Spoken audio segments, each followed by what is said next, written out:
Hello guys, আসসালামু আলাইকুম।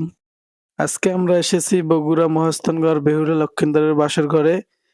চলুন আজ আমরা উপভোগ করব বগুড়া মহাস্থানগড়। কথায় আছে মামা ভাগ্না যেখানে আপদ বিপদ নাই সেখানে। আজকে আমরা মামা ভাগ্না কিন্তু রওনা দিয়েছি বগুড়া মহাস্থানগড়ের উদ্দেশ্যে। প্রথমে আমরা গোবিন্দগঞ্জ থেকে বগুড়া যাই। বগুড়া থেকে আমরা আর ৩-৪ কিলো দূরে গিয়েই কিন্তু মহাস্থানগড়ের রাস্তা ধরি। এই যে দেখেন আমরা মোটামুটি মহাস্থানগড়ে পৌঁছে গেছি। এখন আমরা টিকেট কাটবো। টিকেট কাটার পরে এই টিকেট দারোয়ানকে দেখানোর পর আমরা ভেতরে প্রবেশ করতেছি দেখেন।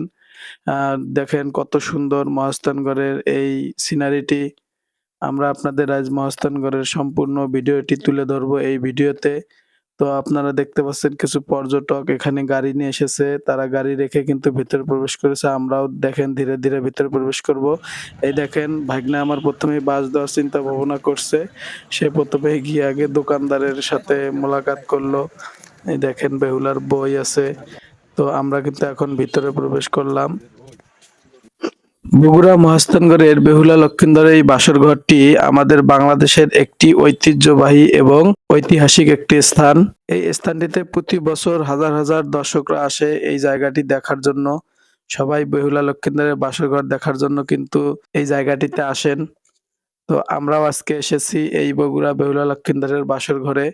বগুড়া মহাস্থানগড়ের বেহুলা লক্ষিন্দরের বাসর ঘরে আজকে আমি এবং আমার সাথে রয়েছেন আমার ভাগ্না শেখ রাসেল চৌধুরী। তো আমরা সর্বপ্রথম এই বেহুলা লক্ষিন্দরের বাসর ঘরের চারপাশটা ভালোভাবে ঘুরে দেখেছি। এরপরেই কিন্তু আমরা ওই পিছনে দেখেন ওই স্থাপনাটির দিকে যাবো এবং এখানে উঠবো। তো আমরা ধীরে, ধীরে কিন্তু স্থাপনাটার উপরে উঠতেছি দেখুন।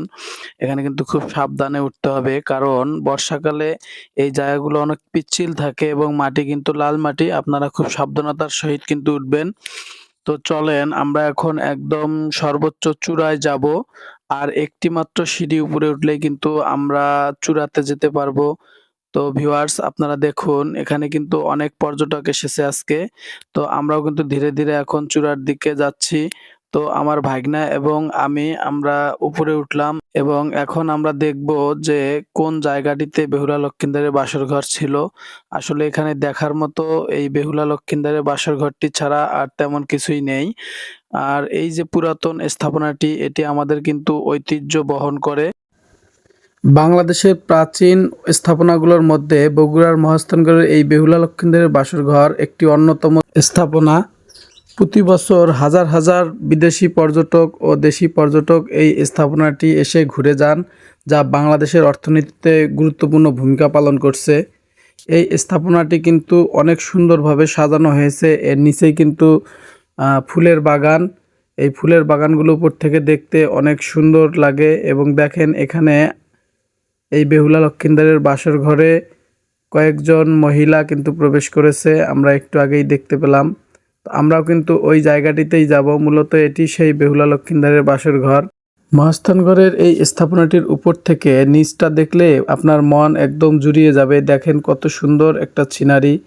এর নিচে কত সুন্দরভাবে ফুলের গাছ দিয়ে সাজানো এই জায়গাটি। বগুড়া মহাস্থানগড়ের এই বাসরঘরটি দেখার জন্য মা বোন সহ প্রায় সবাই আসেন এই বেহুলা লক্ষিন্দরের বাসর ঘরে।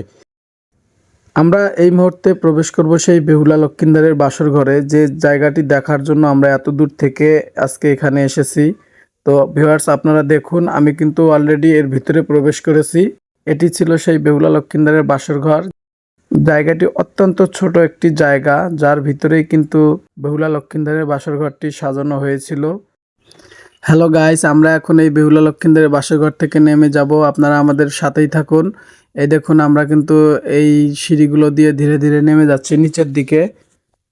খুব সাবধানতার সহিত নামতে হবে, কারণ উঠতে কোনো সমস্যা মনে না হলেও নামার সময় নিজের ব্যালেন্সটাকে কন্ট্রোল করা খুব কষ্ট হয়ে যায়। তো চলুন আমরা এখন নেমে যাব, গিয়ে নিচে দেখব নিচে কি কি রয়েছে। তো ভিউয়ার চলুন আমরা এখন নিচে যাব।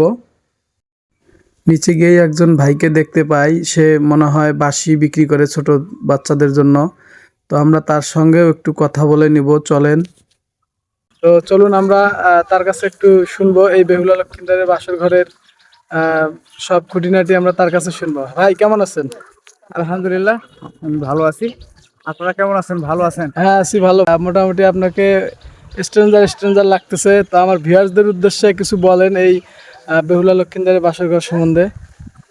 এটা অনেক সুন্দর এবং বেহুলার বাসর ঘর বলে, এটা মন্দির বলে। তো এখানে অনেক দর্শক আসে এখানে দেখার জন্য। এটা প্রচুর লোক হয় এখানে, দেশ দূরান্ত থেকে বিদেশ থেকে পর্যন্ত এখানে দেখতে আসে। এই জায়গাটা অনেক মূল্যবান জায়গা বলা হয় এখানে। বাইরে থেকেও আমরাও বাইরে থেকে অনেক লোক এখানে হয়। আমরাও এখানে থাকি, আমরা এখানকারই আমরা দেখি এখানকার সুন্দর, এখানকার পরিবেশ সুন্দর, অনেক সব দিক দিয়ে ভালো। আর সবাইকে অনেক অনেক ধন্যবাদ। আমি এই বেহুলা লক্ষিন্দারের বাসর ঘরটিতে ওঠার জন্য একটি বিকল্প রাস্তা আমি খুঁজে পাই এবং এখানে দেখেন একটু চেষ্টা করি আমি উপরে ওঠার জন্য। আমি কিন্তু দেখেন অন্য এক সাইড দিয়ে কিন্তু এই বেহুলা লক্ষিন্দারের বাসর ঘরে ওঠার চেষ্টা করতেছি। তো গাইজ, ভিডিওটি কেমন লাগলো অবশ্যই কমেন্ট বক্সে জানিয়ে দেবেন এবং ভিডিওটি যদি ভালো লাগে অবশ্যই শেয়ার করে দিবেন এবং অন্যদের দেখার সুযোগ করে দিবেন।